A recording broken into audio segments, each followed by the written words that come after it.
The gentleman yields back. The gentleman from Arkansas, Mr. Hill, the full chairman of the committee, is recognized for 5 minutes. Thanks, Chairman. Appreciate the panel. Great testimony. We're grateful for that. Dr. Michelle, you said that you think the Fed's trying to do too many things. I heard that, and Mr. Wang talked about that as well. Dr. Cohn, in your testimony, you say maximum employment is given by influences outside the control of the Fed, particularly the structure of the labor market.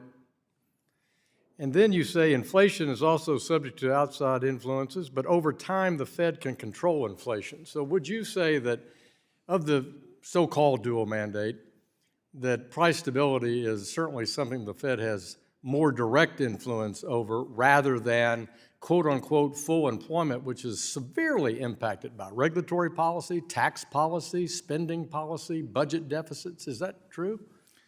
Yes, I think economists would agree that over time, inflation is, as Milton Friedman put it, everywhere and anywhere, a monetary phenomenon. That doesn't mean that the money supply directly feeds inflation, but the Federal Reserve can control inflation over longer periods of time. In terms of maximum employment, basically the level of maximum employment, the lowest possible unemployment rate, is inferred from the behavior of other variables around it. So if you push the unemployment rate... But you're not arguing that you're a Phillips curve guy, are you, Dr. Cohn?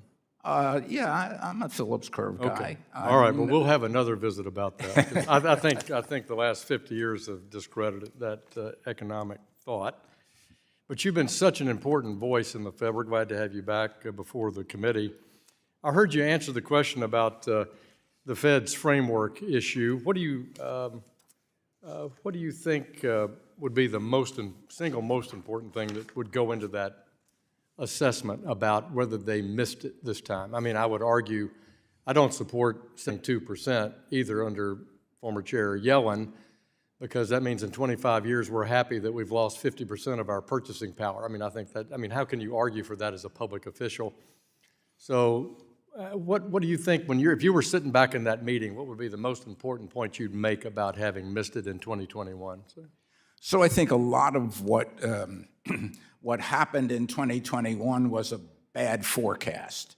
And the Fed was not the only person making a forecast that inflation was going to come down over 2022 as these supply constraints, the supply chain stuff, remember the ships off of Long Beach and the chips and all that thing came off, people returned to work, then prices would come back down again.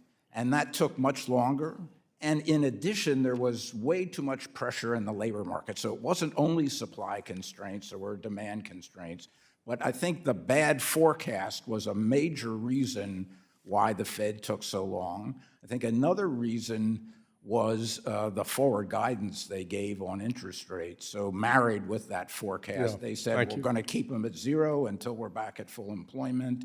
So I think it all delayed it. Now, if the Fed had gone a few months earlier, would that have made a big difference? No, but it might have made a little difference. Yeah, I mean, certainly if you listen to Dr. Summers and other very prominent former officials in the Obama administration, for example, going in Q4 of 2020 and starting the shrinking of the balance sheet and slightly raising rates would have been potentially better. But I think you have bad monetary policy decisions, which we've talked about, but equally bad fiscal policy decisions, by the incoming administration at the time, the Biden administration. I do think the Fed is to be... Let me reclaim my time. I want to switch subjects. Thank you for that. Please respond in writing if you want to talk some more about that.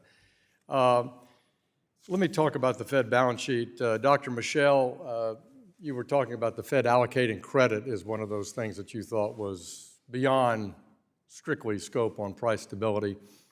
So do you think that that's the case in buying mortgage-backed securities? Oh yeah, no doubt. I mean, should treasuries be the only open market asset for the Fed for the open market committee? No, that would be my preference. Yes, short-term treasuries only. And is there? What do you think? Have you looked at the pernicious impact of, as was said in your testimony, too much gas on the fire for housing at the right at the time of the housing market was rebounding? Yeah, no, that never made any sense at all. Yeah. Would you give us some more background on that in writing, please? And with that, I yield back, Mr. Chairman.